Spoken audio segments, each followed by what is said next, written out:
I don't need to, put my own little agenda in it, but, I believe that we should all follow the same rules that time travelers do, and I say it often, because we're not time travelers, but, the same laws apply to us.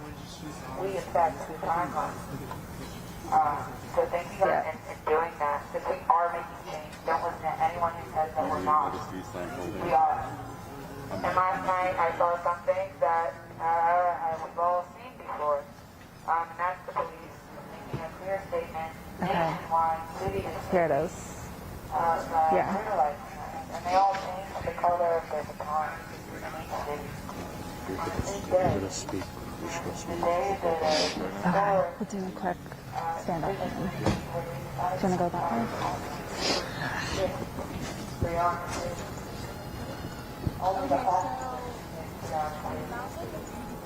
And it was on the same day. I don't know that it's confirmed that how many people did, but I'm pretty sure I saw it. It says the day that Emmett Till murderers were. Hey guys, I hope you can hear me and see me. If you're just joining us, please smash the like button. I'm going to talk kind of quietly because the organizers have started. We are here at a protest where they plan to march down to a police union station.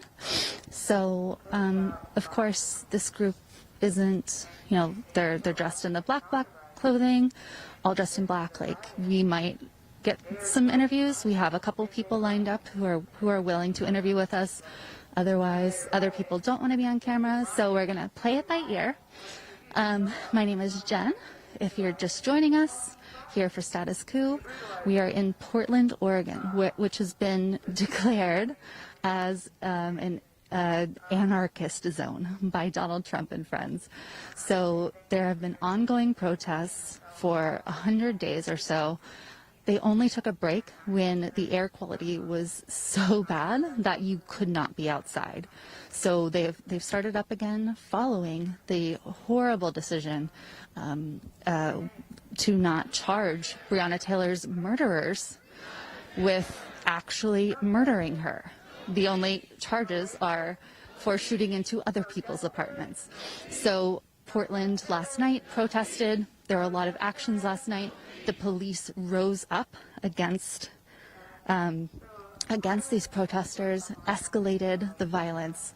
It definitely got heated, and they're still out here fighting. Even though people were arrested, people got hurt, these Portlanders gather together every single night. So tonight is no different. I would say the number of people here at this specific action is much, much lower than it normally is on a typical night here in Portland of protests.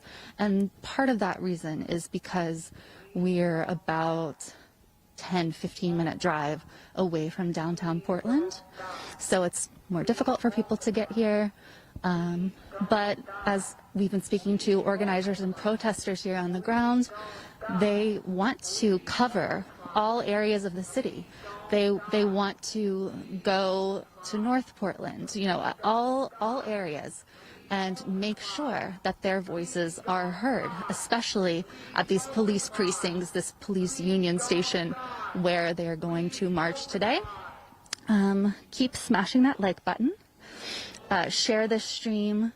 Let everybody know. I know it's so late on the East Coast. John and I are John's behind the camera. John and I are definitely used to East Coast time.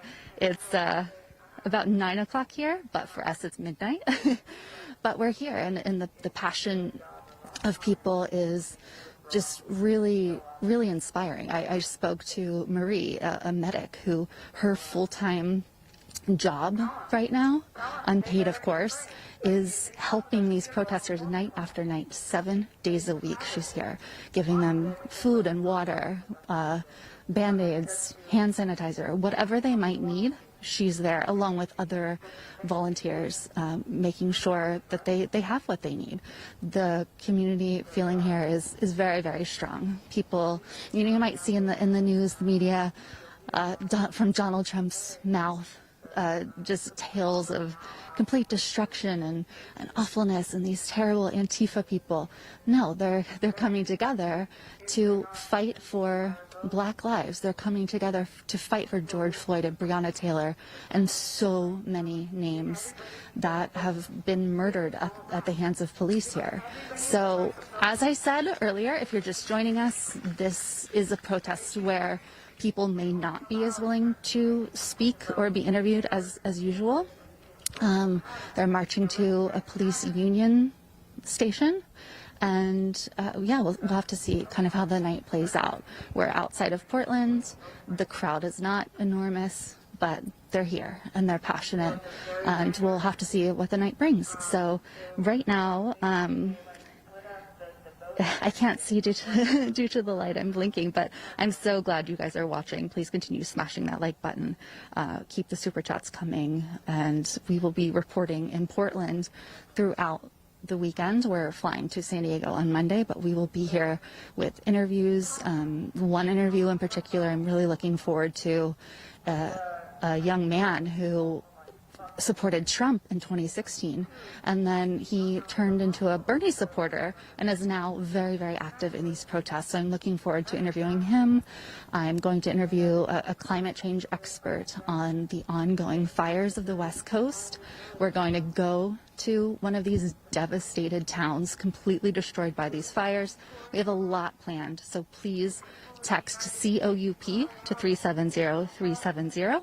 So you get our text notifications whenever we are live. So I definitely thank all of you for being with us so late. We're going to take some time to listen to the speakers and interview people as we can, and then they will begin marching. So let's head on over to where the protesters have gathered. And remember, the light we can't leave on because that would completely disrupt this protest. So bear with us with the low light here.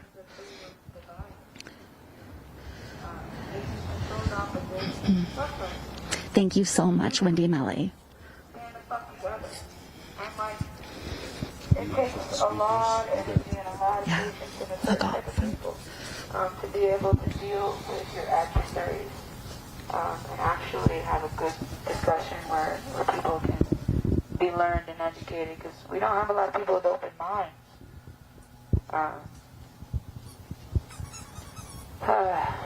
A lot of us feel powerless, and we're tricked into thinking that we're powerless, but we're fucking not. We're only powerless alone. And I don't ever want to see this stop. I want to see this multiply. I want to see communities all over our nation getting together and providing mutual aid, because that's also a protest. Not everybody's made to come out here and fight. We're not all warriors. But if the way that they're oppressing is through not helping us, we have to help each other. I was talking, the protest at the Red House to stop the eviction. I want to see more things like that everywhere. I want to see us organizing together, because, I've been saying for years, our shot heard around the world is going to be the day they took the internet away. But I think it might have actually been yesterday.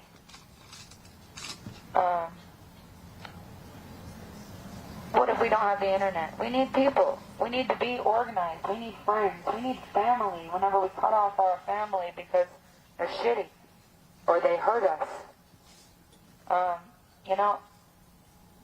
we're isolated. And I'm really, really glad to see people not isolated. I'm glad to see people fighting for justice and fighting for what's right. And I know that I'm not alone, because I always get the question, why are you out here? And it confuses the fuck out of me, because I don't remember ever not being mad about this. And all I needed was people to do it with me. And I sat at home for a month while you guys were protesting, and I was so jealous. I have, exercise-induced asthma. I can't necessarily just, come out here, and protest, but I ordered this scooter with my stimulus, and it changed my life. I can leave my house. And I can protest, and I can protest with the best of them. They only finally hit me for the first time yesterday, fuckers. Uh, yeah, and it was barely as the tear gas to my shin, or to my calf. I was just like, what is that? And I kicked it because I'm weird. So, yeah, we don't die. We fucking multiply. If they fuck with us, come fuck with them harder. A lot of people, okay, fuck cancel culture. Vulture culture. If you see a problem, don't go away from it. And just let it breed on its own with no, what's it called? Starts with an A. Accountability. Yes, that thing. Watch it. If you see a problem, head into it. If you're avoiding problems, you're not doing the Lord's work. I'm an atheist who calls myself Jesus, because I believe God is the timeline. And we're all Jesus, we just choose not to be. And I don't have a religion, but I do believe in God. I just think that God is a word that means something that controls everything. And control is the human condition. So it's important to, recognize what's controlling your decisions. But I think that technology has surpassed the point where we need religion, honestly. But some people do need it. It was bred into our species because only the religious survived. I think it's honestly a part of the brain that makes people religious. And if you've ever seen somebody who is religious, have an existential crisis, it's not pretty. Just let them be religious. Everybody's different. So, yeah, I'm atheist Jesus. And it's the butterfly effect. Everything you do changes shit. So thank you for being out here and making your change count. Because your change could be silence. It could be acting in opposition, or it could be actually helping. Thank you guys for just sticking together. Love your fucking neighbors. Seriously, just get to know each other. Stop letting them isolate us. I know that I'm not the only person who's lonely. We're a lonely fucking generation. We're a homeless generation. I remember I was interviewing this guy this one time. It was during one of the big Proud Boy events. It was the day after. It was a Sunday. And they said they were going to come out, but they didn't. But this guy was out there, and he was kind of sketch. I wasn't sure if he's with us or not. But he just at the end of the interview, he just kept saying, my generation already fought for this. It's your generation's turn. And say that a couple times. I was like, okay, you fought for it. I get it. But he kept saying it, and finally, I found the words, and I was just like, you think that my generation isn't gonna have to fight when we're old?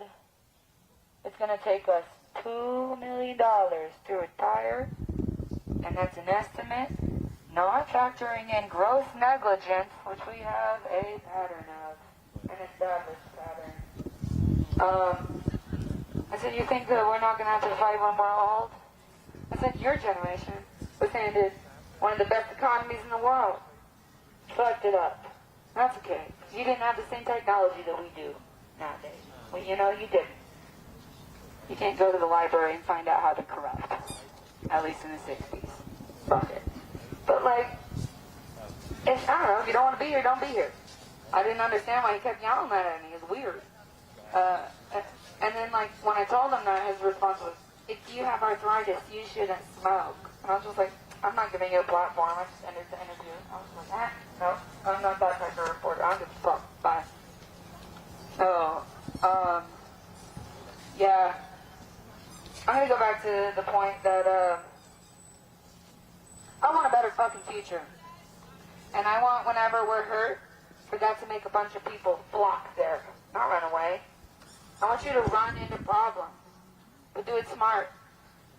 Stay dangerous, but also stay safe. And don't die. Multiply. And tell them that. Most importantly, fucking tell them that. They should be afraid of us. We're the only thing that can fuck them up. And we're the only thing that we've got. We don't have other countries to come in and help. We come in and help other countries. We don't have that. If we do, where is it? We need it. We've been on the verge of a racially charged civil war for a while, and a lot of people want civil war. We might have to do it. Fuck it. Honestly, at this point, it's a civil war anyways. It's been a war for a lot of people just because of the color of their skin. It's a war every single day for people. And thank you for coming in and volunteering for that war, because that's what it takes. It takes people standing together. As long as we're isolated, they're going to keep picking us off. And they're going to keep stripping us of our rights while we're overworked and tired. We have to rise up. And honestly, I want to hear more people advocating for a general strike if this shit doesn't work. This shit has to change now. We have a coup. What the fuck is up with the DNC? Can we talk about that? They shoot themselves in the foot over and over again, and they blame their voters. Fuck the two-party system. This is really dangerous. Like, we have a coup. We have a president who's reenacting just like skit by skit Hitler.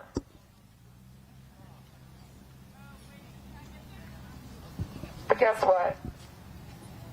Hitler didn't fucking win.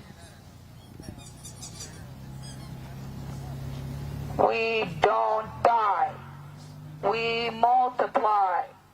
We don't die. We multiply. We don't die. We multiply. Okay, so I'm going to stop taking up all the airspace. And also, when is this march moving? And there's the answer to that question. I was just handed a megaphone, so I just started going. I think that the move time was in. You guys, I think that I might be leading us. You guys want me to shout in the megaphone while we march? Thank you. It will save my voice. Thank you, guys. Yeah. You want it? Okay, cool. So, who's ready to move? Because whose lives matter? Black lives matter. Black lives matter. Water. I'll take one. Come get water.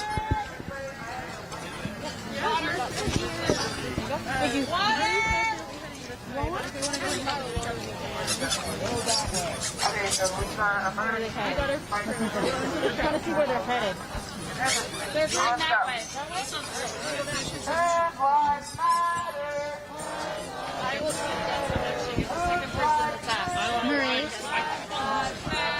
1 second, guys. 1 second. Marie, can we grab you real quick before we follow them? Say again? Can we grab you real quick? Yeah. Okay, I am here with Marie, and tell everyone what you have been doing 7 days a week. I've been out here. Help yourselves, you guys, and there's energy drinks in there. 1 second, guys. She's very, very busy.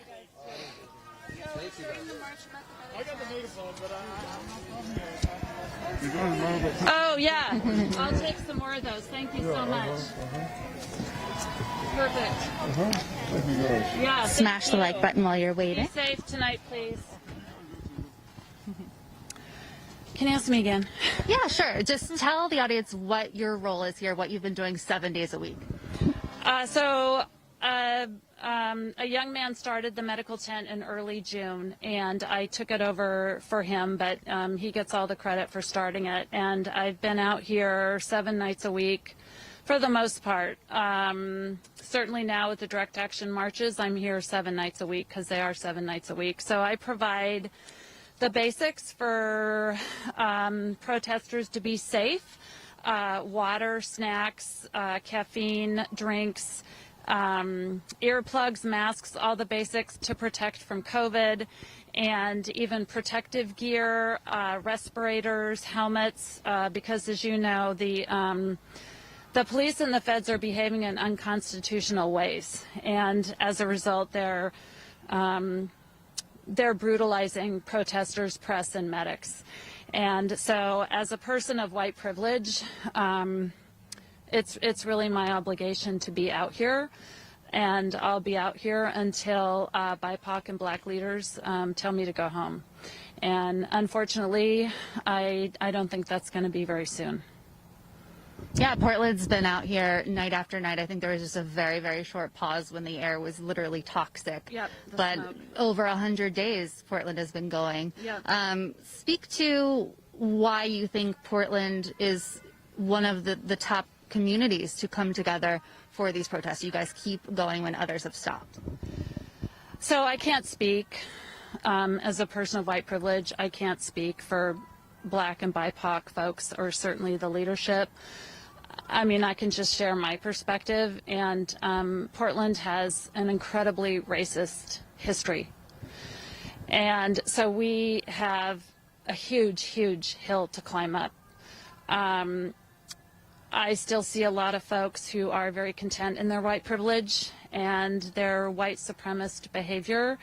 And until that changes, I don't see us getting the policies changed that Black and BIPOC folks are asking for in regards to the cops and everything else. So it's really incumbent upon us, because I'll tell you right now, the protests will not be stopping. They're not stopping until there's justice. And that's for Black and BIPOC folks to define, not me. But I'll certainly be out here funding this and supporting folks however I can. We're gearing up for the fall and winter now. I'm ordering umbrellas, ponchos, you name it. I'm trying to supply it. So.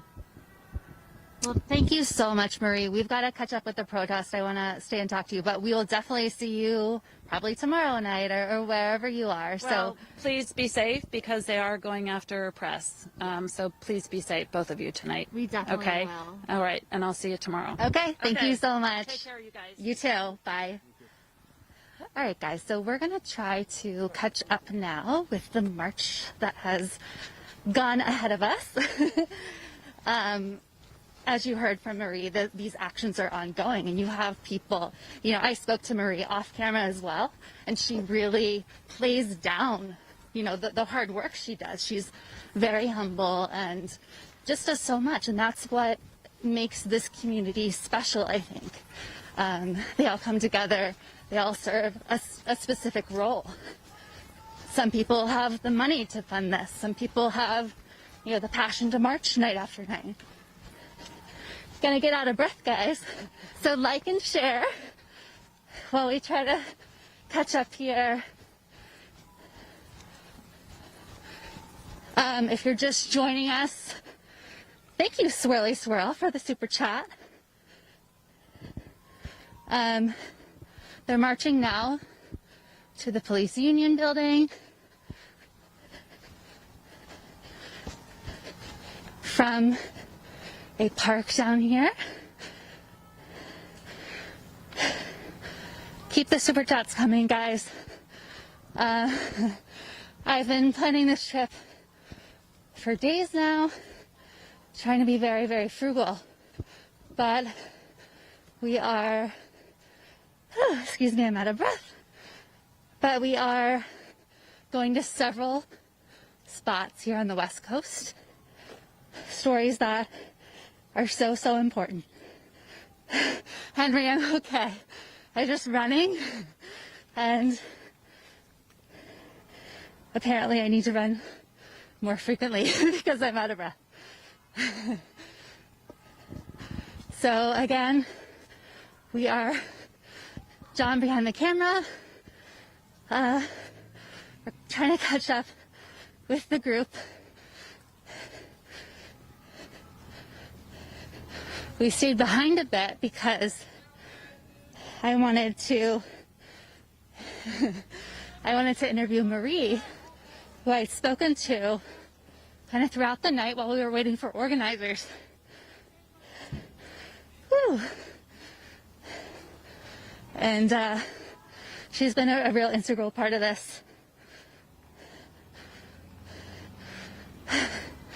You guys are marching with us down the street. Woo! You're right, Sean. I am earning those super chats. Keep them coming. Rick, the bulletproof vest, I'm going to have to do a members video on because it's been a real adventure trying to get a vest. It involved meeting a guy in a McDonald's parking lot to get a vest. So, join as a member to get the full scoop. statusquo.com/join. Wow, Laura, thank you so much for the donation.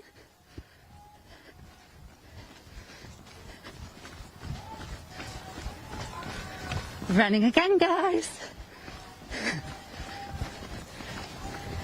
Pretend you're right here with us.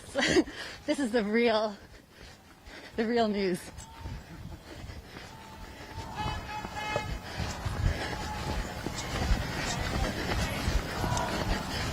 Whew. Thank you, Swirly Swirl. We're almost up with them. I do have a gas mask.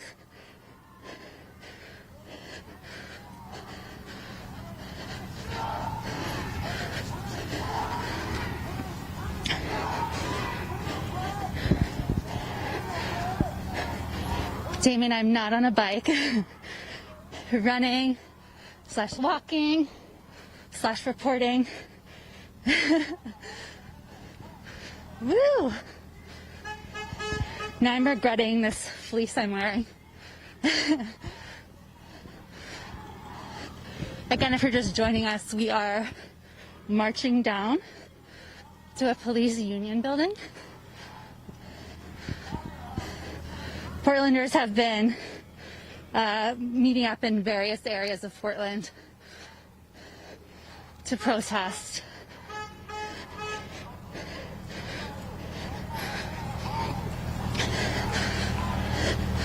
We'll get there eventually. There are cars, vehicles joining in as well. You can hear them honking, see their lights flashing, all part of this march. Thank you so much, Silu. Really, really appreciate it. You guys are amazing. You have people to the right who are with their families, their little ones, chanting Black Lives Matter from the porch in solidarity with the marchers.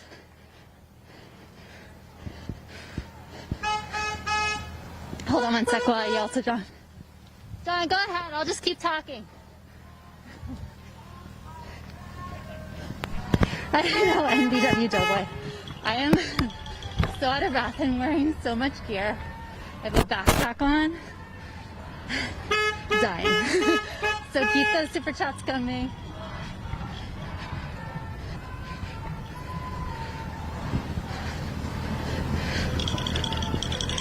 Also, I didn't have much of a chance today, but I am keeping a blog of trip updates, like what we've done each day, links to the reporting. And there's also a spot where you can support this trip, which is quite costly. I've been trying to be very, very frugal, but we are hitting 4 separate states on the West Coast. So if you can support us at any amount, that would be very, very appreciated. statusquo.com/West Coast. You will make all this running worth it. Truly, it's worth it to be out here covering these very, very important stories. You heard my sister saying revolution is more important than reruns of The Office. I agree.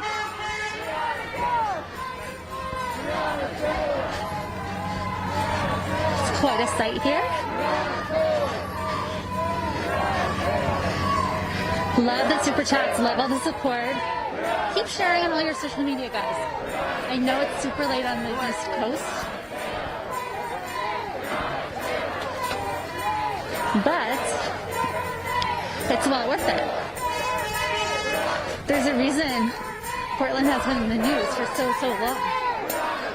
Marlo, thank you so much for the super chat. Much appreciated. Status Quo viewers are truly the best. If you're just joining us, protesters are marching from a park in Portland to a police union building. This following an announcement yesterday of no charges related to the murder of Breonna Taylor at the hands of police. The only one is completely unrelated to, specifically what they did, and has to do with shooting bullets into other apartments. So a lot of people are understandably incredibly upset.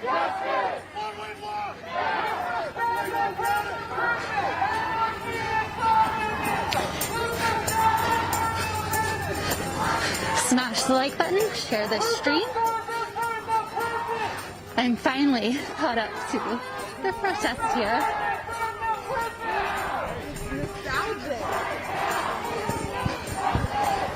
There are people on bikes stationed throughout the route.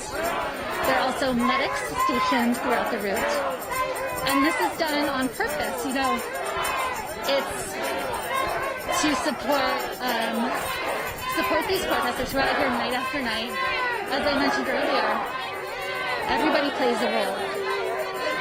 Everybody in this community has found where they fit within the purpose of these marches, which is to march for Black lives, to march for defunding the police, and funding social programs, community programs, education, mental health services.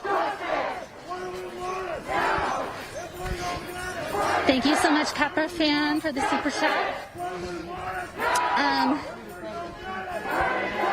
Capra Fan, email us at info@statusq.com. I'm not sure on the airline points, but definitely interested in that.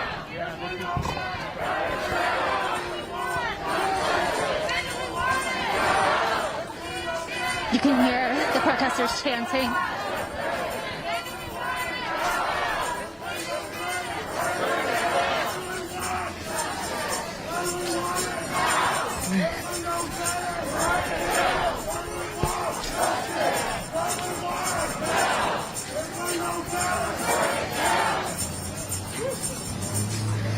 Marlo, I would love to do the cryptocurrency thing. I actually tried sort of the other day. I definitely need help understanding crypto.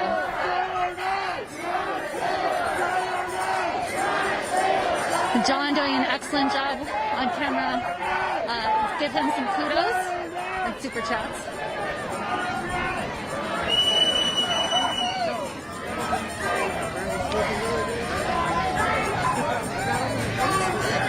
I will be keeping a blog post set up with behind the scenes pictures, daily activities. Check that out. statusq.com/West Coast. I definitely need to tie my shoes.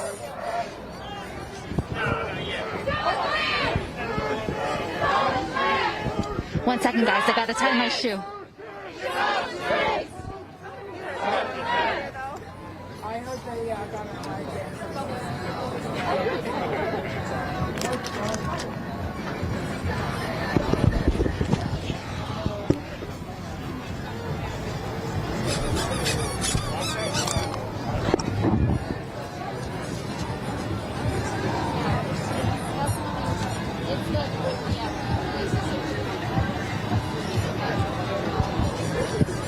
Protesters are blowing bubbles. I'm standing in the middle of a street here. I'm trying to see the name of the street.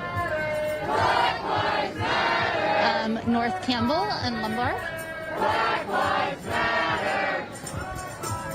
The police union building they're targeting is on Lombard. We're going to make a hole to the bus. We're going to make a hole to the bus. Make a hole. Make Okay, they're making a hole here, moving people off the street a bit. 300 people watching. Please smash that like button. Share the stream. Very, very important actions. Especially like Black people for birds. They're now calling for people to come forward and say a few words. To say something. Prioritizing Black people to come speak first. A bus is coming through. Hello, everybody. So I wanted to talk about yesterday during the speeches. 1 second, and I will move closer to the speaker. There's a bus coming through, and one of the protesters is leading the bus through.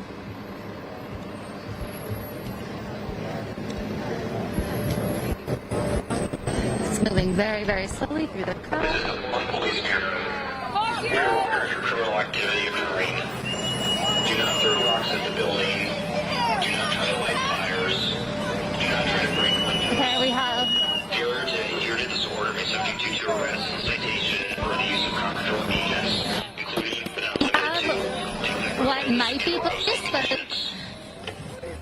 This is the one police bureau. We are aware of your criminal activity occurring. Do not throw rocks at the building. Do not try to light fires. Do not try to break windows. Failure to adhere to this order may subject you to arrest and citation. honestly, I can't tell if that. Including but not limited to impact weapons and or OC munitions. I don't think it is. I don't think that's real. Okay, I'm gonna go back to see where John is, see if we can get a couple interviews here. Gotta get close to the element.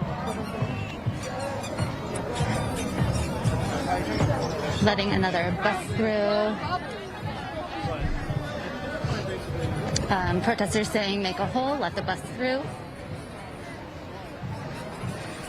What is that weird speaker voice? Is it fake? Oh, right. I'm not sure. Where's it speaking now? I'm not sure where it was coming from. It's weird. All right, guys. No one is speaking. Okay. Getting closer to the speaker here. In the Breonna Taylor case. And we had speakers talk to us for quite some time yesterday. And they failed to recognize the revolutionary energy that we have had here in Portland and across the country. Anytime that we do anything extreme, they claim that it's white rage. Except by saying that, you are discrediting the revolutionary energy that people of color have in this crowd. There are so many of us that have our voices silenced by speakers that assume any revolutionary energy that occurs is only by white people. We all have rage. We don't want to go about this peacefully, and we don't want to be talked down.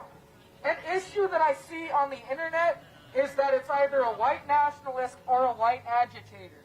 Except people of color have been dealing with this so long. My ancestors were genocided because of this. And now you expect us to come out here and sit peacefully and vote, or else we're not POC, or you're going to whitewash us? We have this energy. We come out here for change. And for another speaker to come up and say that any time, any anger, any destruction, any violence, any revolutionary desire occurs, that it's only white, it hurts every single POC in the movement, and overall, it hurts the movement. We as a people are unified in this. We are all allies, and we're out here for change. Stop segregating us and assuming that our violence equals whiteness.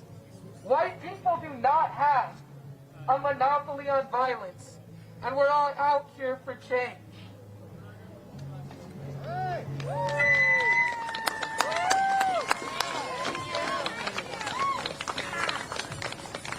Blessed be Almighty Elohim, Most High Sabaoth. Blessed be He forevermore. Okay, seeing what the protesters are doing next.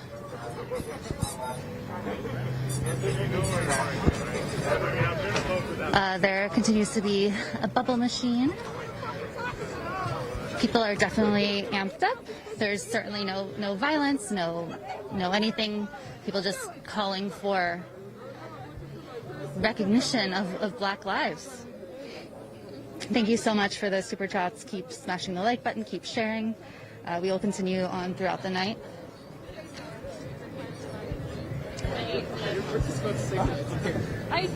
Hey Ford, it's Jen. So good to see you.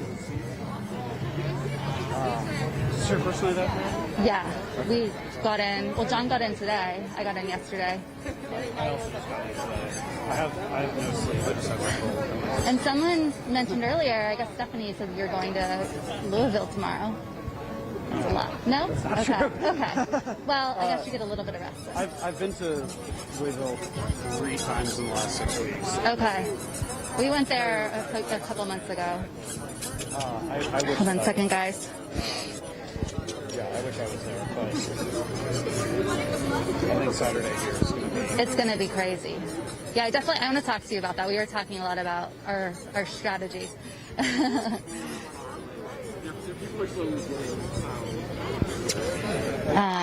was just talking to Ford Fisher, who does great work. Check him out, News to Share. Get Ford on the screen so people can see him. Ford Fisher does excellent work. News to Share. And you guys do excellent work as well. So fancy, you've got your live view and everything. Triple camera action. You've got the studio, broadcast camera, DSLR. I know you can hear us, Empreen. And the iPhone is a D-pad. That counts. Fun fact, Ford recommended John to us. John's been great. And I recommended that camera to him. Oh, so you're responsible for all of this. I taught him everything I know. He created this. God, so don't die this weekend or I'll feel bad. Keep smashing the like button, guys. Share the stream. Your super chats help us a lot. I've explained a couple times on this chat. I've been trying to be really frugal on this trip, but we do have multiple flights. We're going to have train trips. We have to get some fire-resistant clothing, things like that to keep us safe on this trip. I have to meet a guy in the McDonald's parking lot to get a bulletproof vest, which I will explain to members, statusq.com/join. But really, your viewership and support means a lot. Keep watching. We will show you everything that's happening tonight here in Portland. That's crazy, because I don't have a fugitive warrant. But yeah, so they arrested me under false pretense. I had a fugitive warrant. Very chill. Okay, so the guy who's speaking right now is kind of walking away, speaking about getting arrested for protesting, which is the experience of a lot of people here in Portland. Oh, and by the way, I don't know why the police don't like me, but I actually like them, like as human beings, you know what I mean? Like I don't dislike them. I don't really see them as cops. I see them as human beings. So I'm trying to, I don't know, find a connection with them. But I don't think they remember that they're human beings. Like I think being a cop does something to you. Some criminals actually successfully become cops. That's just reality. I just realized that right now in this moment. But I came down here not even to protest. I've never been to a protest in my life, ever. Like, I've always looked at them on the news and stuff like, dang, that's crazy. I'll never go down there. Like, that's nuts. But when I heard about the protest and everything like that, I came down here just to kind of witness what was going on. But then I became a victim of, like, excessive traffic stops, excessive ticketing. I've probably been pulled over by the cops this summer, probably like, I don't want to exaggerate, but I want to be fair with myself. At least 12 times. 14, because that's my number. And then in addition to that, I got at least 10 tickets. At the least, I got 10 tickets. Nah, 15. Because I gotta be fair with myself. I got about 15 tickets from these guys. They be searching my car illegally. They arrested one of my friends before out of my car. I don't know why they arrested her for it still. She got right out and everything the next day at like 9 o'clock. I didn't sleep, so let me tell you a story. So that night, they towed my car.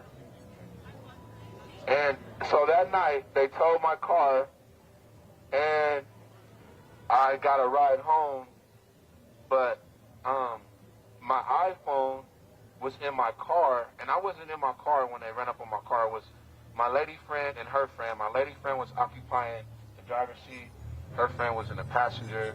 They were just chilling. I was chilling outside of the car with our people. This is back when we were occupying the street right in front of the Injustice Center. So all of a sudden, like all these police are there. Boom. I was like somewhere around the driver door, and I get shoved out the way. And they was like, "You're under arrest."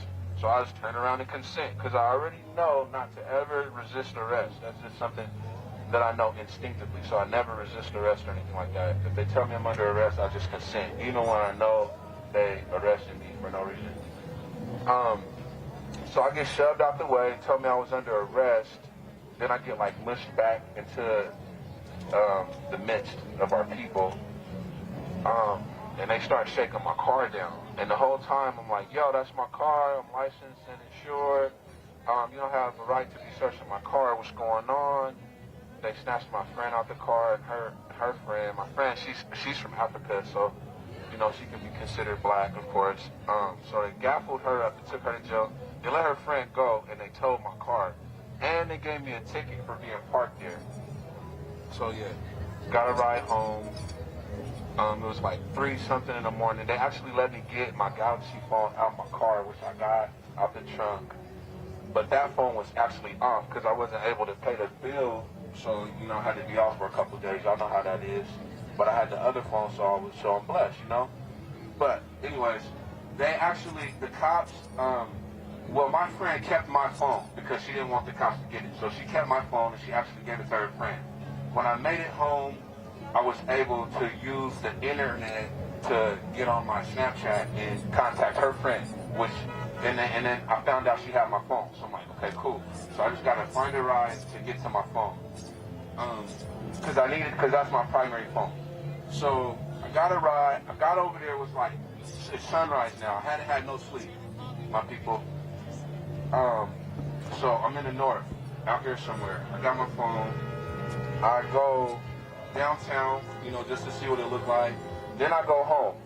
But as soon as I get home, I get a call from my friend's friend telling me that they were going to release her soon. So I just got on the Max, and because I live right off of 102 in Burnside. So I got on the Max, and boom, straight shot downtown.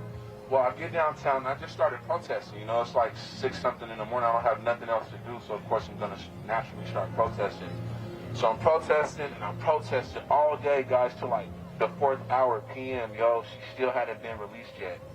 Well, I finally left because I had a chiropractic appointment that afternoon that I didn't even remember. I got a text message reminder. So I left. They let her out after I left, yo. They let her out when I left. Like, I was there all day protesting, like, just waiting for her to be released, but they never released her. But when I left, they released her. So I don't know what a kawiki thing.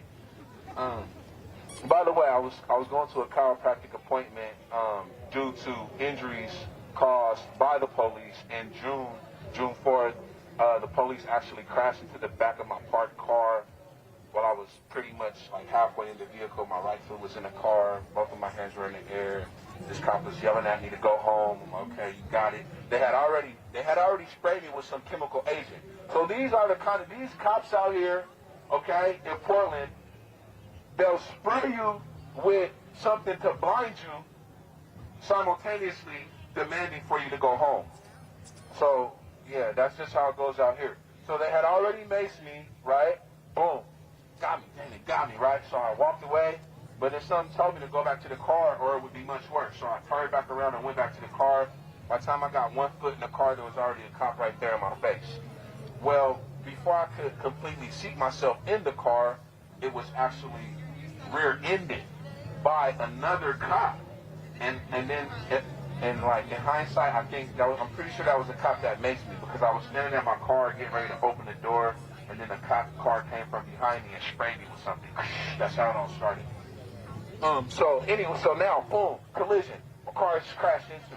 As soon as the collision occurs, the cop that was already yelling at me says, "Oh, now it's too late.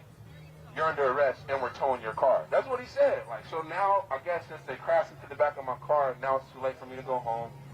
They're going to tow my vehicle and they're going to arrest me. Okay, fine. You know, I consent to arrest, so, okay, fine, got it. That's what I said, so okay, fine. So they walked me over to the sidewalk, started searching my car, whatever. I was feeling very uneasy within myself, because whatever they sprayed me with, I actually inhaled it.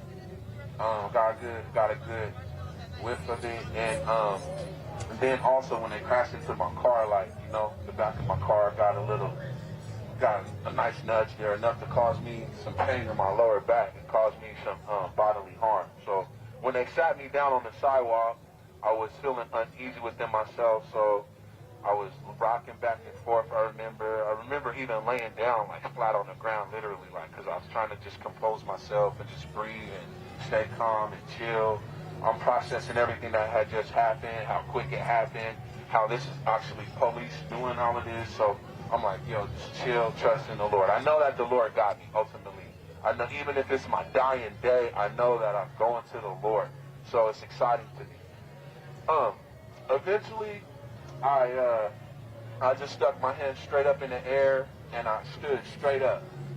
And then, like, within the next couple moments, like, I just got yanked back down to the ground, like, on my ass. So actually, guys, my cyber people, the Portland police, Portland Injustice, they're responsible for fracturing my tailbone, actually. That night, that incident actually caused fracture to my tailbone. Yeah, so when they yanked me from the back of my collar, I didn't know the guy used both hands until I actually seen the video, which is on my Instagram and on my Facebook. But this guy grabbed me from the back of my collar with both hands and just yanked, like, with might. And my whole body kind of, like, contorted and yanked, and I just went back down to my ass, essentially. I ended up leaving in the paramedics. Like, I couldn't move my legs. Big ups to Gia, because she was my medic that night. I met Gia. I didn't know that was her, but Gia just so happened to be my medic that night, and she was the one that was kind of like rinsing me. The pain in my back was so excruciating that I either couldn't or I just wouldn't move my legs. So I left in the paramedic and I got out the next day. I got out the hospital like the next day. I couldn't see like all throughout the night because they got me good, yo. They sprayed like my whole head, like he lit me up good. And actually my scalp was burning for like 2 weeks straight, guys. Like every time I took a hot shower, my scalp would start burning. I was like, dang, washing my scalp thoroughly. And then like fast forward to the month of July, like, you know, with the feds, like those guys, they threw an explosive out my car. They exploded out the front windshield, and they also shot up the whole passenger side of the vehicle. Pretty much the whole passenger side of my car just looked at raggedy, and the windshield too. And then the driver's side just looked at pretty icy compared to the rest of the vehicle. But it all got repaired, thanks to the Lord. You know, I had to, file another claim. That was actually the second insurance claim I filed. Yeah, so it's a lot going on, guys. So I said all of that to end up saying the demonstration must continue. Blessed be our Lord, who shall guide us through this fight and who shall provide us the victory from on high in the height. Blessed be Jesus Christ. Amen. Thank you for listening. Welcome, new member Morris. We're so happy to have you, new member Morris, annual member. Love it. Join Morris, statusquo.com/join. I have a lot of behind the scenes member content for you. A lot. I have some stories to share for sure, including why I had planned to meet a guy in a McDonald's parking lot to buy a bulletproof vest. So join for that story and much more. statusquo.com/join. Also, thank you so much, Andy, for your donation. You are amazing. Andy, I forget where you live. I think Northern California. Write me and let me know. I don't know if there's any way we can meet up, but that'd be cool. I'm going to try to grab an interview with this gentleman. His name is Yaya. I spoke to him earlier. Yaya is very cool. A good storyteller. But there were some. Keep smashing that like button. Share the stream. I know it's so late on the East Coast. Thank you so much for being with us. These Portland protesters are out here night after night. I were being targeted so often, and what they did was they actually captured some footage of the police colluding with Proud Boys, you know, and then following me around like the Proud Boys, you know, popping in with the cops, you know. They shaking hands and whatnot, and then the Proud Boys leave and depart from that activity to follow me around. You know, this is all unbeknownst to me. Yeah, anybody want the megaphone? Blessed be Almighty Elohim, Most High Sabaoth.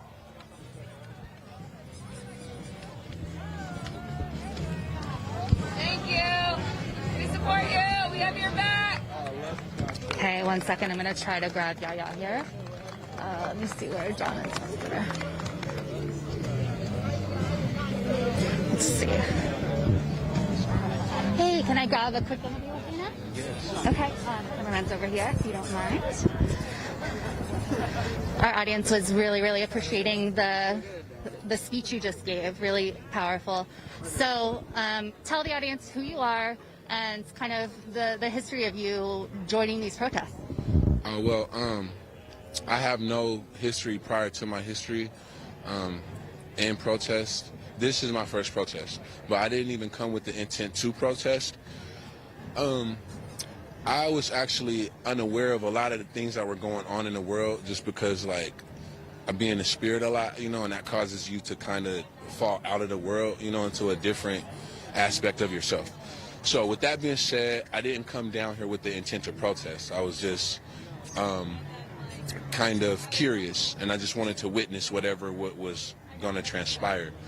But before I could even begin doing that, like, the police just started coming at me, like, or coming at my car. Like, actually, I discovered them ticketing my car. Well, they didn't ticket my car, but they were standing there writing down my information and doing something with some gadget, like, the first night I came.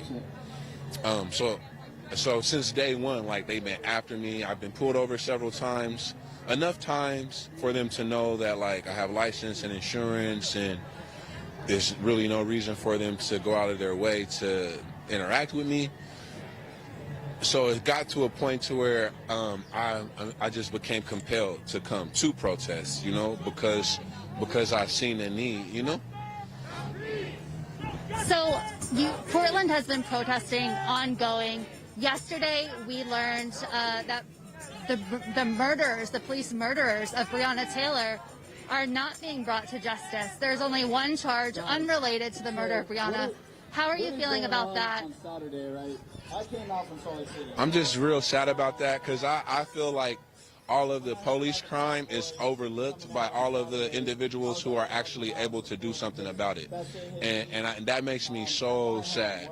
And I just feel like the fact that the people who are in position to do something about it, they don't take the initiative to, it causes we the people to rise up and to stand for righteousness, because there are a lot of injustices being committed by people who are supposed to be protecting our children.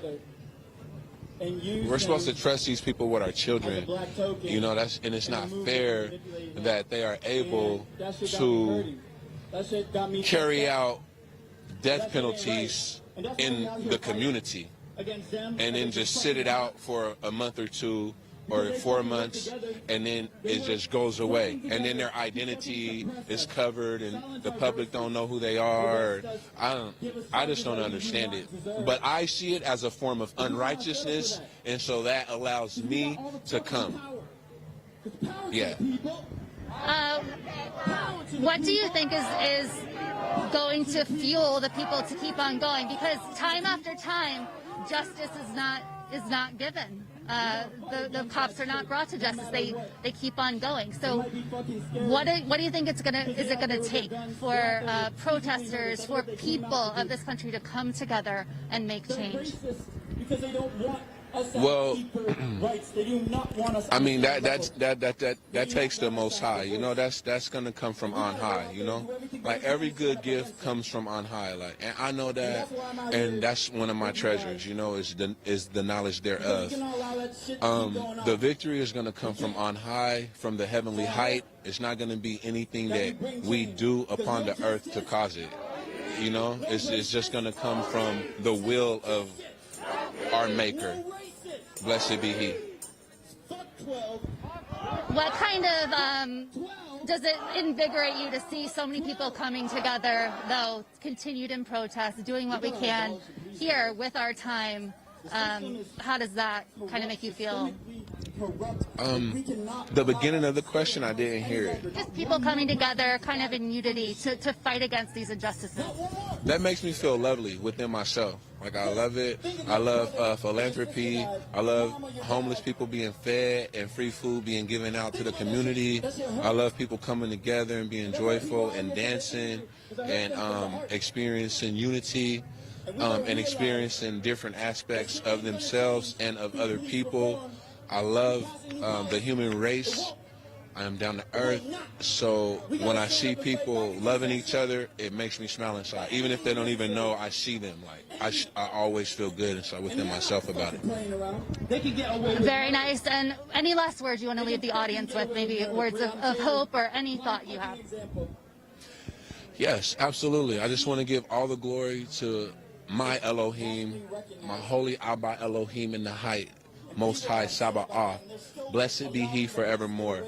And unto you I say triple blessings that trickles. In Jesus Christ's name, amen. And everywhere you go, may traveling graces be permitted to you from on high. Thank you so much, Yaya. It was great speaking to you, great meeting you. Thank you. Thanks. Very nice, lovely, lovely words. A lot of people coming together of all beliefs and faiths, and some don't have a faith, and just all types of people, people from all races coming together. It's no secret that Portland is a majority white city. It's not a very diverse city. And I spoke to someone earlier today who talked about that. And, you know, I interviewed a white gentleman named Kevin in a skate shop, and he said, you know, even though Portland is not racially diverse, the people's hearts come together. They see the injustices happening. And in Portland, it's become a real hotbed. Donald Trump called it an anarchist city. So everyone is coming together to fight for Black lives against the injustices of the police. Thank you so much for the $25 donation, Catherine. Keep those donations coming. I will be keeping up the blog post page with updates, photo updates, behind the scenes updates. Go to statusquo.com/West Coast for those. And you'll also find a button where you can help fund this reporting, help fund this trip. We will be going to 4 different states. Actually 4 different places, not 4 different states, 3 different states. Oregon, California, and most likely Arizona, doing several different stories along the way, including these ongoing protests. So they're going to do the flag. So we're going to move over 1 second here. There's a flag on the ground here. Folks, what we've seen, you know, in the last 4 months, this is nothing new. And you know, I remember I met Trace of Rayford about 6 years ago, and this stuff was going, and I missed Trace of Rayford. She was very great in bringing this issue to light, and I remember a couple months ago, I had a chat with a cop, and they were saying, that's not us, that's happened in Minneapolis. And what they don't understand, every city that's ever experienced, police violence, that echoes back on all people of color, because we all know, there's a history, a long, big history of what the police have did to black people, in recent memory over the years. And so even they can say all they want that happened in Minneapolis, that echoes back on all their ugly, on all their unjust, and it ripples all across every police, every police precinct, all across the country, folks. I did vote, twice, Democratic in my life. This year, I'm not gonna vote.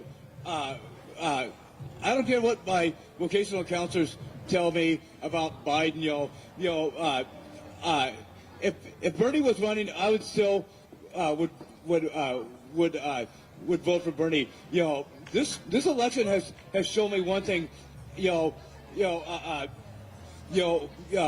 got Sleepy Joe or Creepy Joe, whatever they call him. He's responsible. I remember him trying to say, if you don't vote for us, like 8 years ago, he's going to put you all back in chains. And he's giving this bullshit, and his policies helped, create, this hardline, policy on people of color. And the thing I say, fuck Joe Biden. And the system what we've seen is taught. It is a white power. It is a white power system. Whether it's Trump or Biden.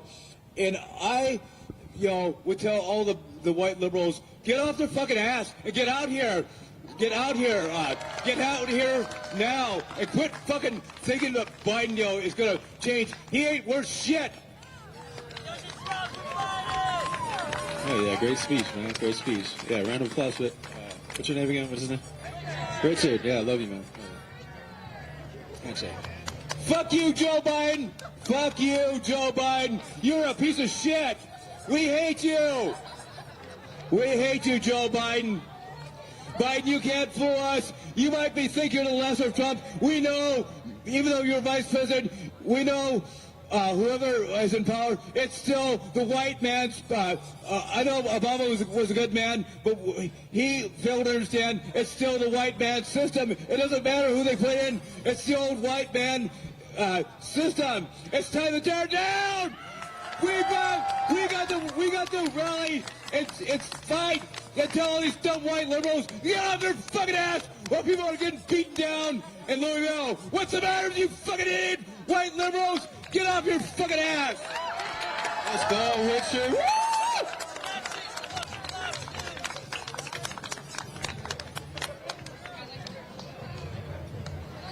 Hi. This is my first time speaking. No one noticed my name. I just got yeah. You can film me for people that are filming. I don't know. I woke up yesterday with shit in my stomach and shit on my chest that I've never felt before. Hearing the chant, no justice, no peace, has been that shit's been ringing in my head, because since I found out that her murderers are gonna get to go home, I've literally gotten no fucking peace. It's literally not just if we don't get justice, we can't give them peace. It's if there is no justice, being black in America means you get no peace. You don't get to go home and close your door and feel safe. But people get the privilege to protest to not wear a fucking mask. I'm protesting for my right to sleep in my bed and not die.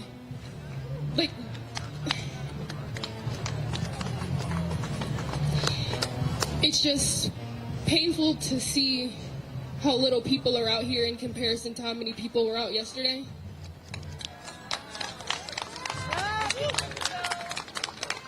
Because I couldn't be out last night. I was literally depressed, you guys. Couldn't get up. I woke up this morning seeing all the people fighting, and I was so inspired, and I felt bad for not being out. I felt bad for feeling depressed, right? That's fucking stupid.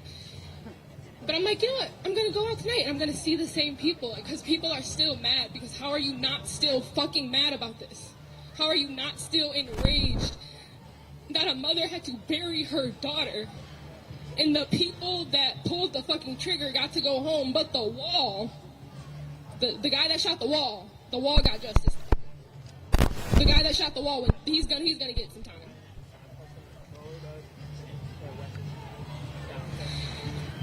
I'm just depressed, and I'm tired of being depressed and tired, and I guess that's all.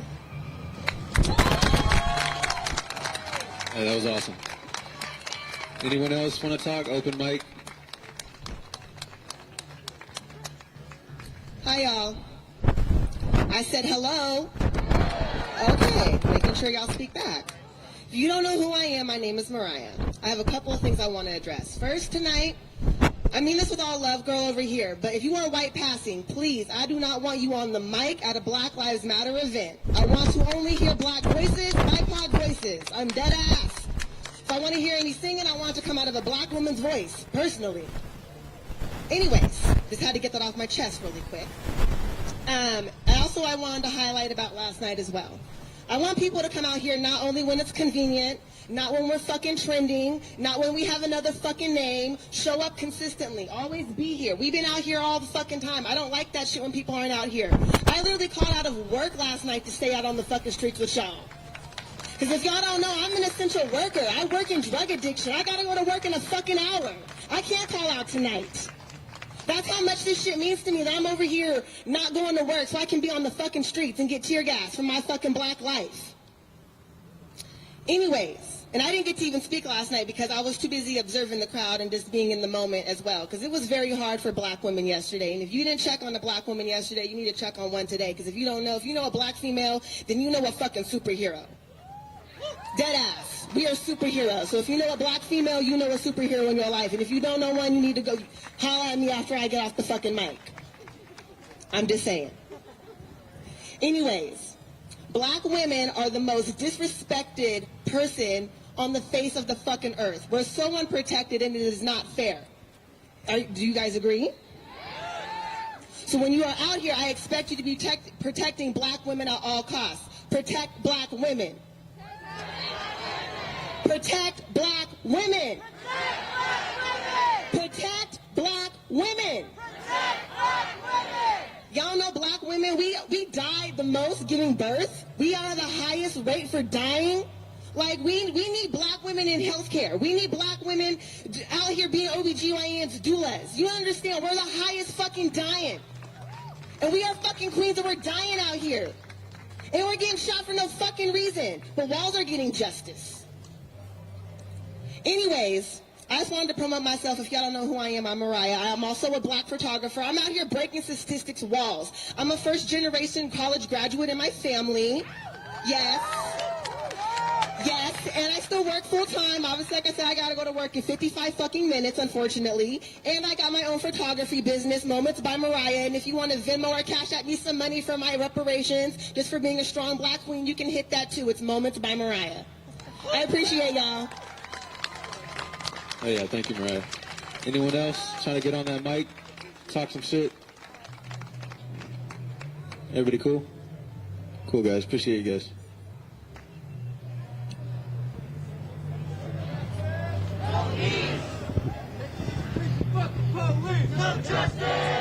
Okay, you just heard a variety of speakers, and now the chants have restarted.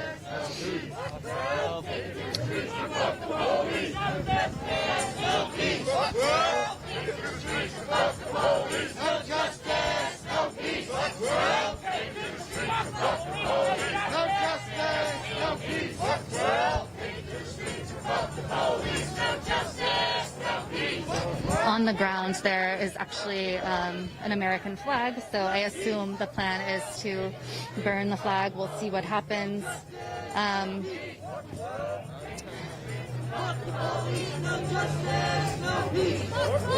I think what a lot of people, I'm reading the chats right now, I think what a lot of people don't understand is the justifiable anger that so many black people feel. And again, it's justifiable. It's completely understandable that they feel that anger, that they feel that fear.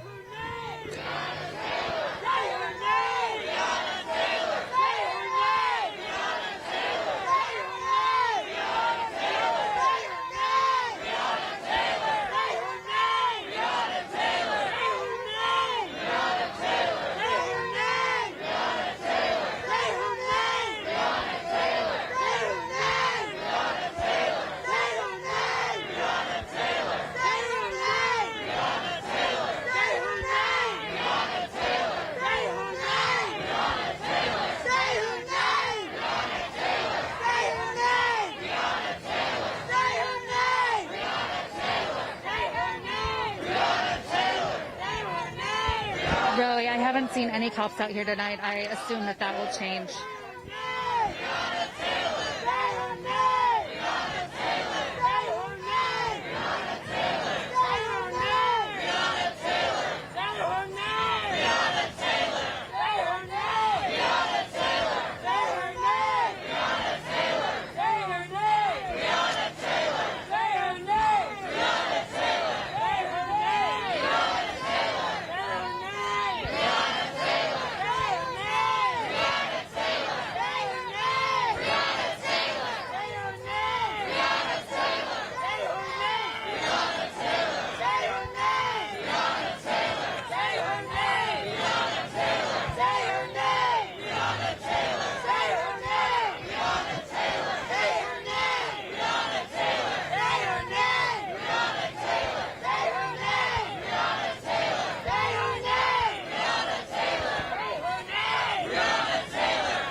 Of course, hear the protesters chanting, "Say her name, Breonna Taylor," a moment of true solidarity.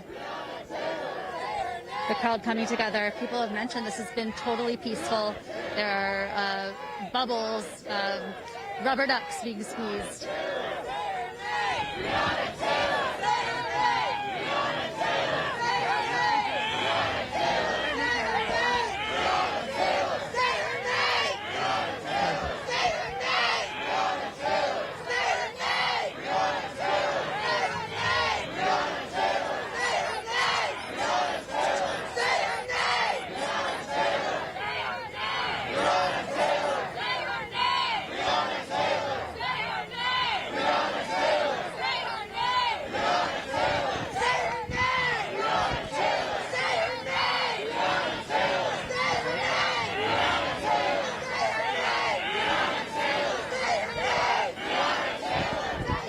While we're waiting to grab one of the women who spoke so passionately.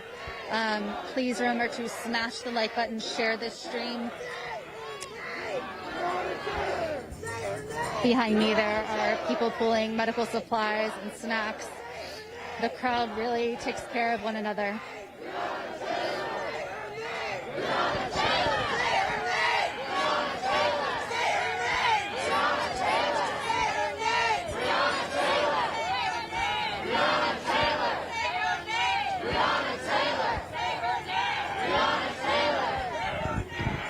Remember, I will be keeping consistent blog post updates so you guys can keep up on everything that's happening, show behind the scenes pictures and videos and all that, statusquo.com/West Coast.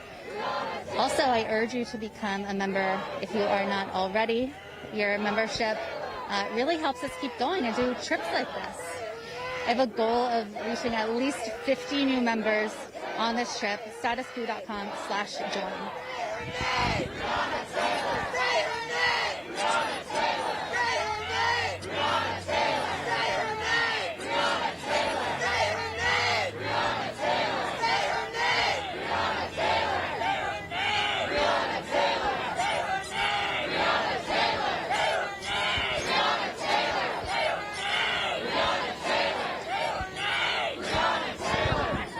People are mentioning, all of the names, so many names that have been murdered. Black people are treated horrifically in this country, and this is a true remembrance of that. And you can hear the anger in speakers' voices. The protesters coming together night after night.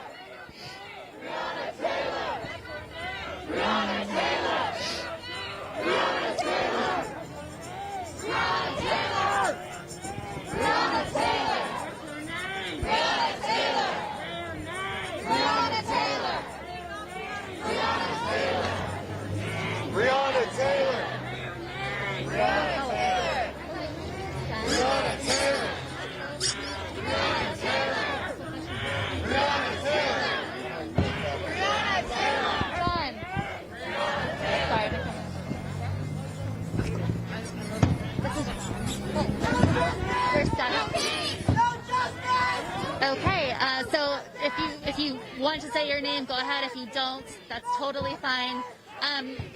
Your audience was listening to your speech. It was emotional. It was passionate, and I think it really had an impact on people. Go ahead and start out saying anything you want to, based on, you said yesterday after the Breonna Taylor. No charges brought against for her murder, just some incidental charges from the bullets entering into other people's homes. Speak on that, on your feelings about that, on hearing that news. Well, first things first, whoever's reading this, you should be out here. We're watching this. I don't know how it's being recorded. Second thing, depressed. There's no other way to feel. There's no other way to feel except depressed, except angry, except upset, except not fucking surprised, unfortunately. To literally wake up and find out that another person was shot and no one cares. So. I think that's, that is something that a lot of people I've spoken to mentioned. You guys are out here protesting night after night. Portland has become a major hub that the country is watching these really powerful, impactful protests. But at the same time, there are so many people who could be out here and aren't. So what would you say to people who are maybe hesitant to join in their city and haven't taken any action yet? You should feel bad. I'm not saying that I'm not for trying to make people feel bad just because, you shouldn't feel bad because you're white. You shouldn't feel bad because you have white privilege. You should feel bad because you're an able-bodied person who is aware of what's happening and you're choosing not to come out here. You see people out in the streets. Even if you don't see people out in the streets in your place, I've seen a one-man protest. I've seen somebody stand on a corner with one side by themselves and people just walked up. If you're scared to come out, start one yourself. And there are other ways to protest. Not everybody's a warrior. Not everybody's a fighter. We need people behind the scenes. We need people donating. We need people helping make shields. We need people showing up with cameras. We need people with cars to the ambulance. We need everything. We need every part of it. So don't think just because you don't have the heart of a warrior to come out here that you can't help. Very powerful, and I think people need to listen to that. It's going to take a lot, it seems, for any change to happen. What are you in favor of? Defunding the police, putting money into services like mental health? What is your stance on what needs to happen? The police definitely need to be defunded, most definitely. It needs to be replaced with some sort of social program that is created by the people for the people, because that's what the police were supposedly supposed to be, something that protects us, but that's not what they are. We know what we need, and it needs to be a community-led thing, something that we put together. I don't know what it'll look like. I can't say that I will, but I can damn sure say that it's not something that was created to catch slaves and put them back into imprisonment. And what do you see happening here in Portland? You know, the police last night were extremely violent towards protesters. They escalated the situation at every opportunity. So is that even real, that police announcement? Okay, so I was wondering if that's crazy. How have the police been towards you guys, you know, other than what we've seen on the cameras? What is it like to be black in this country? Obviously, I'm white. I cannot understand truly what you go through. I do what I can, and I'm trying to learn everything I can. But speak to that experience of what it's like. 9, 10, 11, Depressing. I feel like I'm saying the same word over and over again, but it's literally the only way to explain being fully aware, being fully conscious to the fact that the place that you live could give less than a fuck about what happens to you, about your life, where you can literally wake up and see someone that looks exactly like you die for no reason, for absolutely no reason whatsoever. It's just depressing to just live in that constant state of, if I get pulled over today, am I gonna die? I have a brake light. No, I have a front light out right now, and I'm like scared to drive home, especially with like my riot gear. I'm not even gonna say riot gear. With my protest gear, yeah, with my protest protection in the car, I'm scared to get pulled over for shit like that, because you never know if you're gonna get one of the police officers that actually join to protect people, or if you're gonna get one of the police officers that join because they realize what type of organization they would be joining. A racist one. Yeah, I that's very powerful, and it is depressing, like you say. It seems sometimes it must seem like there's no hope, but people are coming together. Last question. Leave us with any thoughts you have, anything you want the audience to know or to feel or to do. If you are truly behind the Black Lives Matter movement, if you truly believe that it is injustice for someone to die for no reason but the fact that they were black and that's all, then you should find some way to help out. Go to Twitter, go to Instagram, go to Facebook, anywhere, and Google Black Lives Matter protest.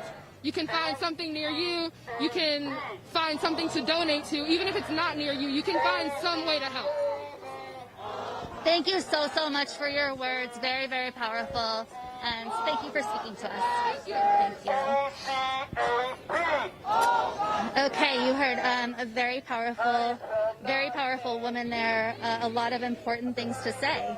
And I think speaking to people who've been here on the ground, especially black people, especially black women, that is so important, because we all need to understand and to feel how important this is, how important this moment is. So many protesters who are out here night after night say, you know, they have ups and downs. They have moments where they feel some hope when there are thousands of people out. A night like this, where there are not so many people out, it's easy to feel down about it. It's easy to feel like it's hopeless. But these people are coming together. As I mentioned already, there are bubbles, there's rubber ducks or whatever they are being squeaked. People are pumping each other up. People are saying powerful words.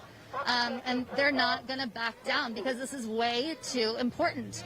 Obviously, a lot of different points of view, a lot of different life experiences. But here on this street, everybody is coming together. The right-wing narrative, of course, is that Antifa is burning it all down. They're going to destroy the city. As a journalist, I've signed up for Donald Trump's text list because I want to be aware of everything that's happening with his campaign. And I got 11 different texts in one day, the majority of them saying that Antifa is going to destroy this country. Joe Biden's going to let Antifa destroy this country. He's really ramping up that fear and painting a completely untrue picture of these protesters. These protesters are out here literally fighting for black lives. What kind of country do we live in where a black woman can be sleeping in her bed, 3 cops bust in and shoot her dead for absolutely no reason, and then nothing happens to those people, and everybody is asleep in their beds right now, not even thinking about Breonna Taylor, not even thinking about these black lives who've been murdered at the hands of police. A lot of Joe Biden kind of centrist Dems are just at home, sleeping in their beds, having brunch, going about their lives. Maybe they're making a call to their senator or whatever because they're scared of the Supreme Court. But why aren't they out here on the streets? Why aren't they out here doing what it takes? Why do they not care enough to take true action? And I think that's part of where the frustration comes in for so many protesters who are awake, who see what's important, and who are going to keep fighting. So we're going to keep interviewing people. We're going to keep talking to people, see what happens throughout the night. We've had some amazing donations and support come in. Definitely keep it coming. Statusquo.com/West Coast, and I will be keeping up with blog posts and behind-the-scenes photos and videos and all that. There's also a space for you to support this reporting trip at any amount. We're going to 3 different places here in Portland. We're going to Portland Fires later on, well, tomorrow. We're going to be there's some major protests going on Saturday, so we're definitely going to be there. On Sunday, we're speaking to a climate change expert on the ongoing fires. Entire towns have been absolutely devastated, really close to Portland, down in the south part as well, and down in California. We are also going down to San Diego on this trip, where there is a border wall fight, border wall protest led by an indigenous group who is fighting for their lands, but is also fighting for immigrants. Donald Trump supporters have attacked these indigenous people who again are fighting against the wall. So things are really heating up there. Some real injustices there. We're also going to see if we can get some insight into a detention center there for immigrants. Then we're going to go up to LA and we're going to meet up with and do some reporting with Tina Desiree Berg, who you guys all enjoy. You just heard a truck going by that they made a hole for, honking their horn in solidarity, which you've heard throughout the night as cars and trucks and such went through. But yeah, so out in LA, we're going to go report on the Bobcat fire, which is ongoing and enormous, about 8 miles outside of LA. We're going to report on some alt-right protests there, Black Lives Matter protests. Tina has been doing a lot of on-the-ground work investigating white supremacists of various groups who have infiltrated the police systems all over the place. Just an incredible amount of work that Tina's put into that, so we'll benefit from her insight. We're also going to go to either Nevada or Arizona. I'm leaning towards Arizona to report on the very important Latino vote, where oh, there's a fire. 1 second, guys.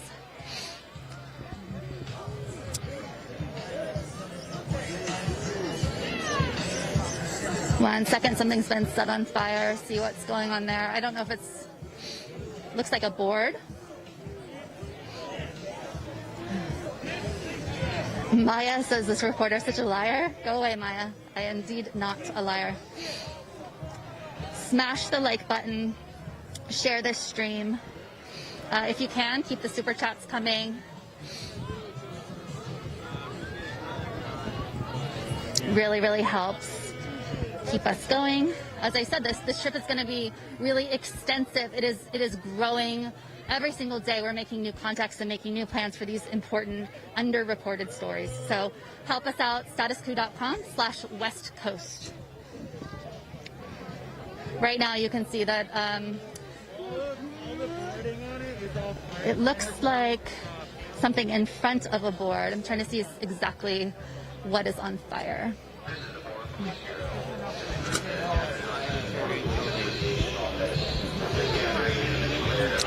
So the fire's dying down a bit. It looks like it was something in front of the boarding here that's in front of this store. I'm not exactly sure what this building is. You can hear the police talking about arrests.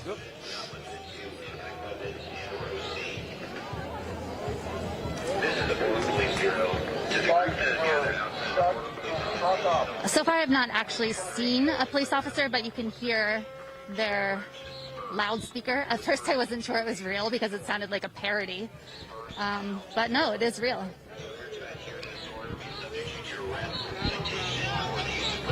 Well, the police are on the corner right there.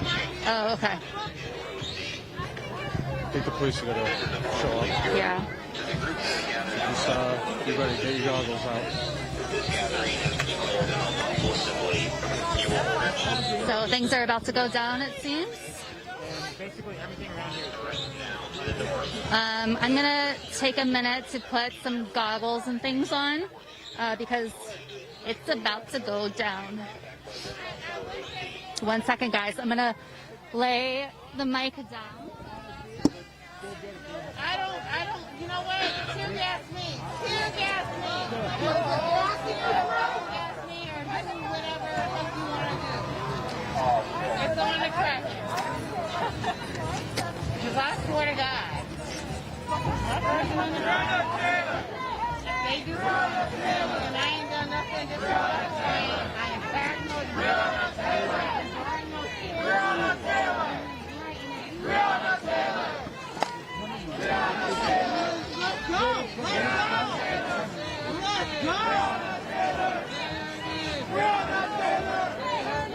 Breonna Taylor! Breonna Taylor! Breonna Taylor! Breonna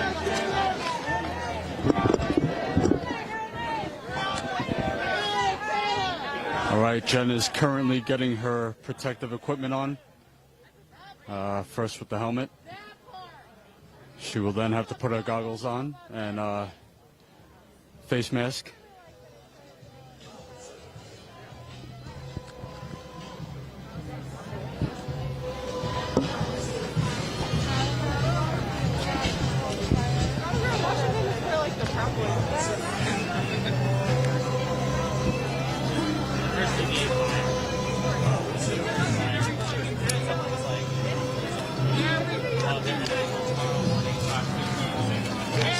Do you have water? I have water if you need some. Okay. Where's my mask? Let me,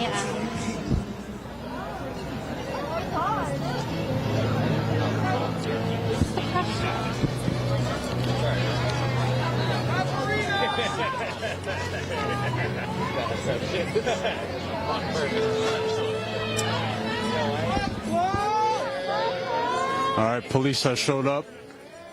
3 squad cars. All right, Jen, can you unclip my helmet? hold on. Fuck PTA!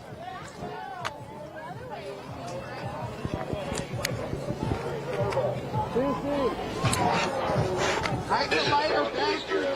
To the group that is gathered outside the Florida Police Association office, this gathering has been declared an unlawful assembly. You are ordered to disperse. Disperse immediately to the north. Disperse now to the north. Failure to adhere to this order may subject you to arrest, detention, or the All right, just be ready. Stay close to me. Come here, Jen, over here. Come here, come on this side. Hold on, guys.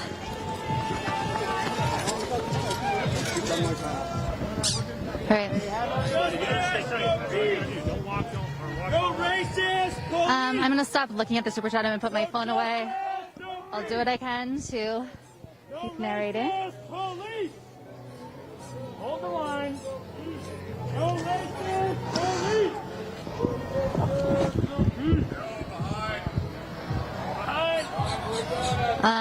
Police are moving in. It is really hard to see through these goggles.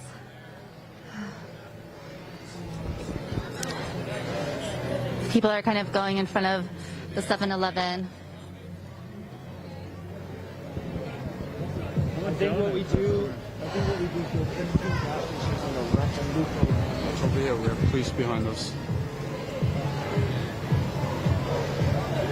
Oh. Hey, you cops, the door's right there. That's where you need to go. Donuts right there.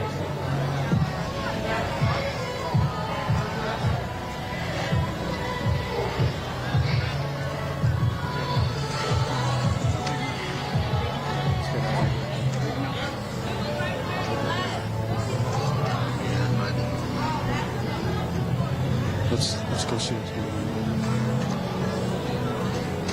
They arrested somebody. Hold on, guys. Someone is getting arrested, getting put into a white van. What? Arrestee, what's your name? What's your name? Was there 2 people arrested? I can't see through these goggles. Arrestee, what's your name? Mike Redwood.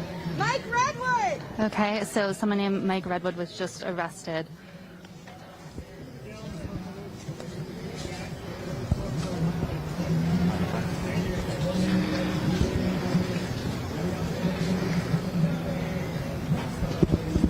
Arrestee, what's your name? What's your name? It looks like someone else is getting arrested as well. 4 people perhaps got arrested. We're with the National Lawyers So Guild. that's What's the your LRAD name? where they make the announcements. Oh, got it. Okay.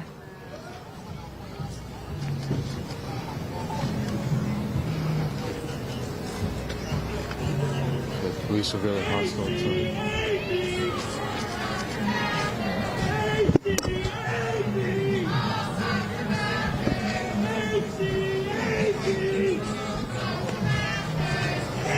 The crowd chanting ACAB, all cops are bastards, across the street. The cops are definitely moving in an aggressive way from all directions.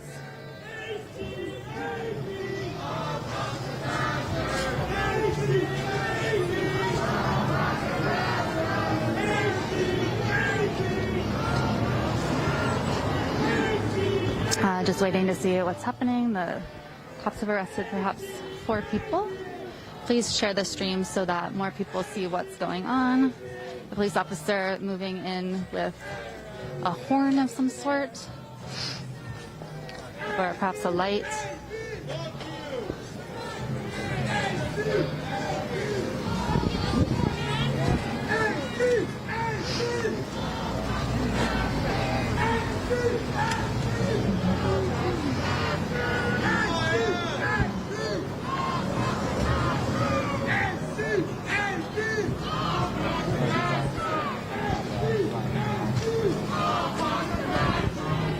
The crowd continues to chant.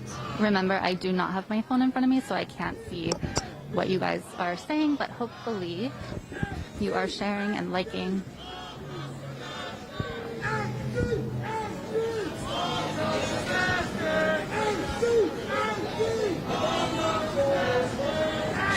John doing an excellent job of capturing exactly what's happening, and this is why it's so important for Status Quo to be on the ground. This needs to be documented, and it's important that cameras be here. The cops have a long and storied history of telling complete lies. So when things are caught on camera, it shines a light on what's actually going on. I'm assuming that they're getting on the bed. The state police are coming in. My mask on, man. Yeah, do that.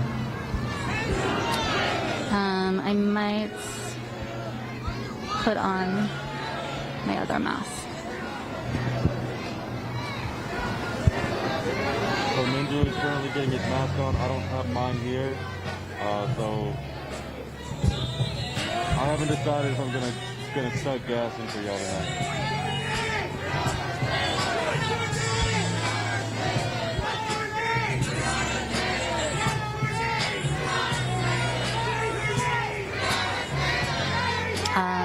Word on the street is that the Portland police are waiting for the feds to come. So we'll see what happens.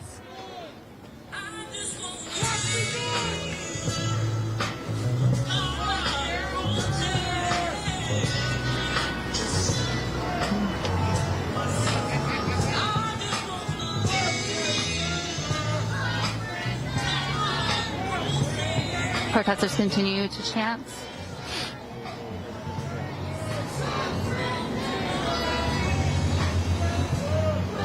Cops are shining a bright light over here for some reason.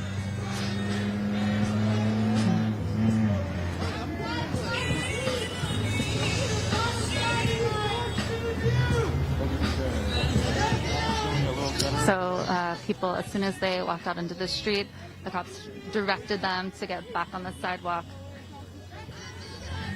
Yeah, apparently people are not allowed to cross the street.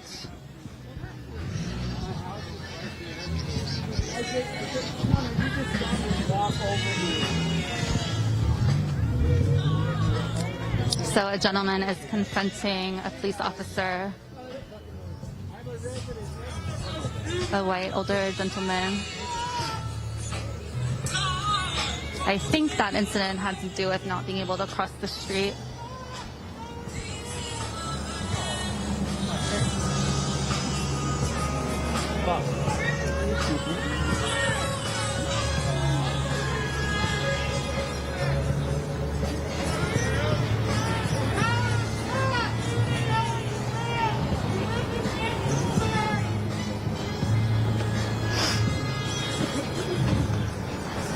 Things are kind of at a standstill right now. Anything could happen. They're shining some kind of strobe light.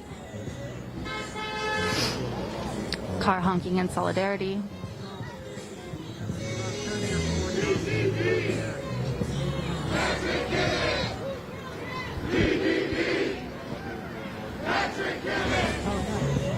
We're standing in kind of an area where press is gathered, surrounded by police.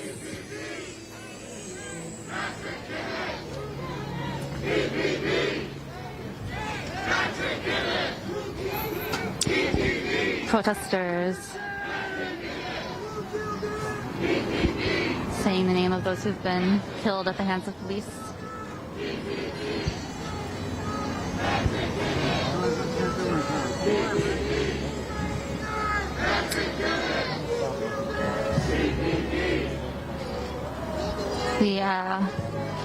The feeling here is definitely tense.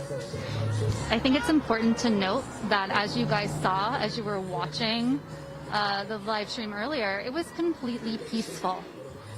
People were blowing bubbles, people were squeaking rubber ducks. Absolutely peaceful, speaking passionately about the murder of black people at the hands of police and about the injustices going on. And then the police move in and everything escalates. The vibe completely changed. So we have here a gentleman who seems to be willing to... Oh, I thought he was perhaps going to get arrested. He was holding up what looked like little stuffed animals or something and moved along down the sidewalk.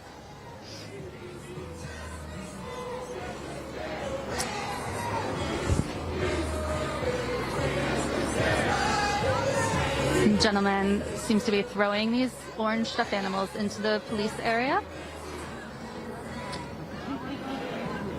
Trying to see what they are. Oh, they're flowers, I think.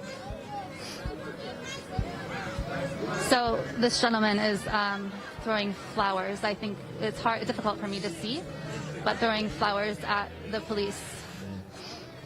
I think that demonstrates, you know, who the peaceful ones are and who the dangerous ones are.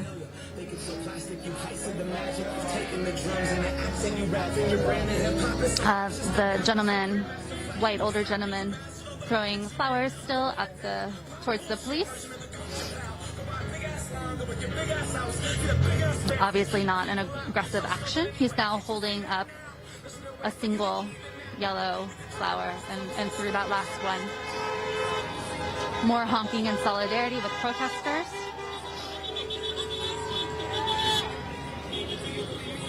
That seems to be, you know, the general spirit here in Portland. It's a very liberal city.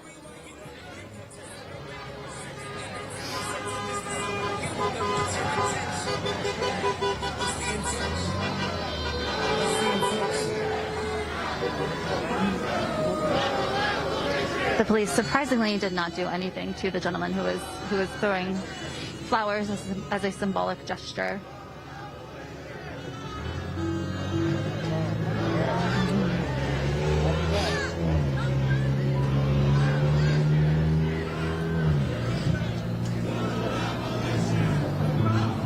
Everything's still at a holding pattern here. Protesters not doing anything at all, you know, to provoke, simply chanting.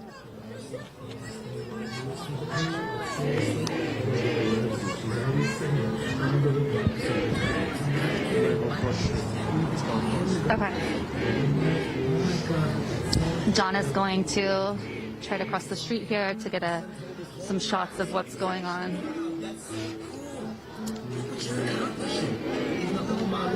Thankfully, the cops did not do anything to him. I think the only reason for that is because they want to stay in the position they're in. They seem to be switching around the cop for a while and then moved out. It made no sense at all. They just immediately came in and arrested about 4 people for literally no reason. I didn't hear any commands spoken loudly. I don't know if they softly spoke commands. We just saw people being moved into these white vans, and then they stood there for a while. The kind of rumor that I heard was that they were waiting for the feds, but for whatever reason, they just moved on out. So we'll see what happens next, I guess.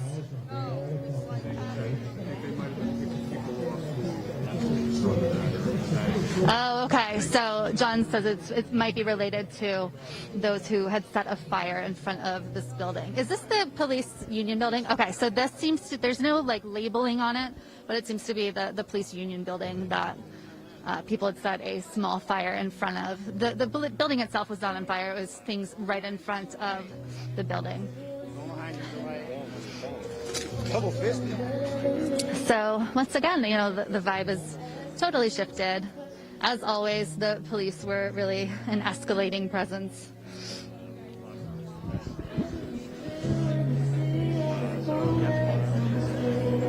You do feel like your whole body tighten up and tense because you don't know what's going to happen. You know that these police will do anything they want, whether it's against the law or not. They'll just arrest people willy-nilly. They'll hit people willy-nilly. You know, it doesn't matter to them. They feel like they have unlimited power and can just do whatever. And that is because cops are rarely brought to justice, as we saw with the Breonna Taylor case. So let me see what time it is, how many people are watching. Remember, guys, smash the like button, share this stream, get the word out. And I will be uploading some more, behind the scenes pictures and things from this reporting trip. I definitely want to keep you guys up to date on all of our reporting, everywhere we're going. This trip we're going to be all over the place reporting on some really, really important stories that are definitely underreported. We're here in Portland, we're going to San Diego, and LA, and then probably Arizona. So reporting on the wildfires, climate change, Black Lives Matter protests, huge protests on Saturday.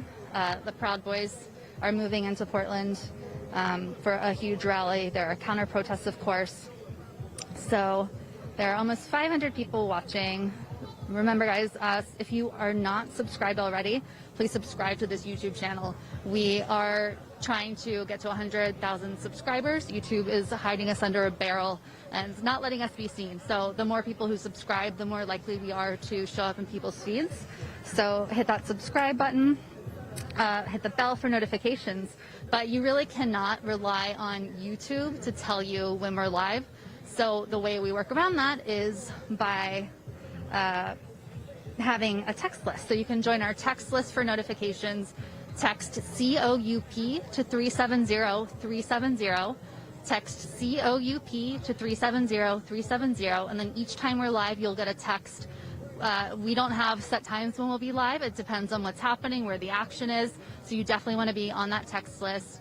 And I'll be upfront. You know, we need help to be on this trip. You know, we planned this trip and went on this trip because we're so passionate about these underreported stories. But it costs a lot. There are 2 of us traveling. We have flights and hotels and trains and rental cars and food and all sorts of things. The LiveU, cost of the LiveU monthly bill. So if you're able to help us at any amount, please go to statuscoup.com/West Coast. Statuscoup.com/West Coast. And there you can see behind the scenes blog posts and pictures, but also there's a button where you can support us, support this trip, this reporting, at any amount via PayPal or Stripe. You can also support us by becoming a member, statuscoup.com/join, and I'll be posting some behind the scenes thoughts, some behind the scenes videos, including why I was planning on, and I keep using this as a teaser because I think it's such a ridiculous story, why I was planning on buying a bulletproof vest with cash in a McDonald's parking lot. So I'll tell you more about that plan and how it's actually going to work out. So join for that, more serious topics as well. And yeah, just our thoughts and behind the scenes. And you also get monthly Ask Me Anything calls with Jordan and myself. These are always fun. We spill way too much information. Statuscoup.com/join. I'm really hoping that we get at least 50 new members on this trip because that will help us so much. COVID has been hard on people financially. We totally understand that. You can join for as low as $5 a month, and that it adds up for us. The more members we have, the better. We are about 250 away from 2,000 members. When we're at 2,000 members, it will be such a relief. We can keep going, keep the lights on, keep this reporting going. Statuscoup.com/join. Subscribe. I think we've been live for a very long time, and we have a limited amount of data on this LiveU. We'll be live a lot. So we're going to end this now. If anything happens, we will definitely capture it and let you guys know. We will be live tomorrow from wildfires from some devastated areas, potentially also doing an interview. Actually, this will be on Sunday, an interview with a guy who was a Trump supporter in 2016. Then he was a Bernie supporter this time around and is very active in the protests. So his story is fascinating. We'll be interviewing him on Sunday. We'll be interviewing a climate change expert on the ongoing wildfires and more on Sunday. So lots planned. So keep up with us. Thank you for smashing the like button. Thank you for sharing. And text COUP to 370-370. Love all you guys. Thank you so much for everything you do. You truly do keep us going, and it means so much. We couldn't do this reporting without you. So peace, have a good night, and see you tomorrow.